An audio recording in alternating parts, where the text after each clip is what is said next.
A warm greeting between President Obama and Chinese President Xi Jinping at the G20 summit in Russia. But a frosty response to President Obama's call for military strikes against Assad. After more than 2 years of brutal chaos and death in Syria's civil war, the US president says suspected chemical attacks crossed a red line. From the beginning of the crisis, China's followed a bottom line of non-interference. If you have too much outside interference in the internal affair of any particular country, it will backfire. It most likely result in disaster for the people involved. The policy of non-interference is decades old, but Chinese experts feel Beijing was burnt, in particular by their experience in Libya. China has always emphasized Beijing allowed a resolution on a NATO-led no-fly zone at the Security Council by not using their veto power, then watched how NATO became the de facto air force of the rebellion, crucial in ousting Libyan dictator Muammar Gaddafi, something they never wanted. I think the Chinese position ever since then, as far as Syria is concerned, is sticking to the gun about non-interference in each other's internal affairs.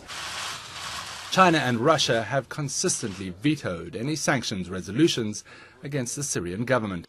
Unlike Russia, China has few military ties to Syria, but it does have monetary ones. Beijing does have economic interests at stake in Syria, and it's afraid that large-scale intervention by the U.S. might be detrimental to Beijing's long-standing economic interests in Syria. Chief among those interests, oil. Of course, China will soon be the world's largest importer of crude, mostly coming from the Middle East. So any wider conflict sparked by Syria would be devastating to China's economy. But to the world's second largest economy, China's trade with Syria itself is relatively inconsequential.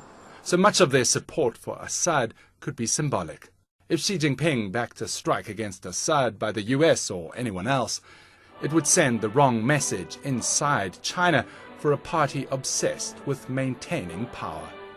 Beijing has been supporting autocratic military juntas or otherwise one-party dictatorships in Africa and in the Middle East.